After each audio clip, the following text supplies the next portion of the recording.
तो जब आप तब सीखते थे और अब करते हो, क्या डिफरेंस लगता है आपको? अब तो काफ़ी कुछ चेंज हो चुका है। पहले तो मतलब हमें स्टूडियो के अंदर फोटोग्राफी जो करते थे तो मतलब चीज़ें लगभग सेम ही है कि स्टूडियो में लाइट्स होती हैं, कैमरा होता है, बट अब सारा कुछ पहले क्या होता था, मतलब हमें लाइट के साथ वायर लगानी पड़ती थी, वायर हमें कैमरे के साथ अटैच करनी पड़ती थी, तब कहीं ना कहीं कैमरे से वो फ्लैश सिंक होती थी और फिल्म पे फोटो आती थी। यस। इवन स्टूडियो के अंदर जाके एक सेटअप होता था, ग्रीन लगा हुआ है वहाँ पे स्क्रीन, और वहीं फोटोग्राफी होगी। आउटडोर इतना नहीं होता था पहले। आउटडोर इतना ज़्यादा ट्रेंड नहीं था। अब जैसे जैसे कैमराज डेवलप हुए, आउटडोर करते थे, बट बहुत सारे फैशन फोटोग्राफर्स करते थे। बट आई कैन से कि उस टाइम पे भी सी लेंसेज जो होते हैं, जैसे अपर्चर होता है 1.8 अपर्चर है, सपोज 2.0 अपर्चर है, 2.8 अपर्चर है, उस टाइम पे भी लेंसेज में 1.8 अपर्चर था।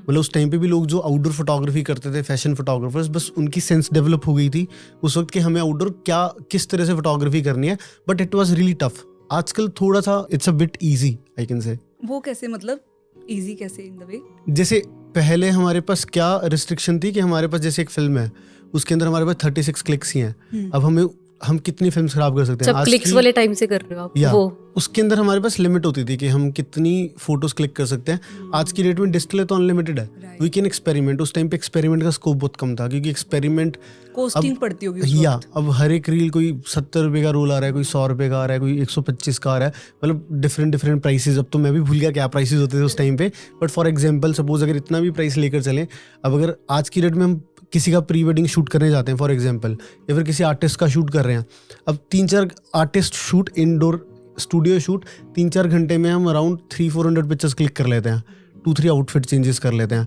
तो उस टाइम पे पॉसिबल ही नहीं था इतनी पिक्चर्स क्लिक करना, और उनमें से चूज एक होनी है, फिर 2 होनी है। So this is the change जिसकी वजह से एक माइंड में क्वेश्चन आ रहा है, जैसे आपने बोला कि चूज करनी होती थी पहले, जो ब्राउन रील थी, देखो उस वक्त हम छोटे बच्चे थे, मुझे खैर याद भी नहीं हमने आज क्या होता है, 10 फोटोज आई, हम सेलेक्ट करते हैं 10 में से एक ये सही लग रही है। पहले सिलेक्शन कैसे करते थे? पहले तो सारी की सारी डेवलप करनी पड़ती थी और कोई ऑप्शन ही नहीं थी, तो क्लिक ही वो करते थे जो डेवलप करनी है। आई रिमेम्बर चाचू के स्टूडियो में, बेसिकली चाचू वेंट समवेयर एंड मैं अकेला ही था स्टूडियो में। स्टूडियो में जो लड़के काम करते थे वो भी नहीं थे, और मुझे मतलब फोटोग्राफी मैंने देखा ही था बस उन्हें क्लिक करते हुए। कोई आ गया ऐसे पासपोर्ट साइज फोटो खिंचवाने के लिए, मैं अब चाचू थे नहीं, अब मतलब क्लाइंट तो भेज नहीं सकते है ना, तो एक तरह से क्लाइंट भगवान का रूप तो है ना, भगवान को कैसे भगा दें तो है ना। तो फिर मैंने वहाँ पे तब जिंदगी में पहली बार प्रोफेशनल कैमरा पे मैंने पिक्चर क्लिक की उनके कैमरा से।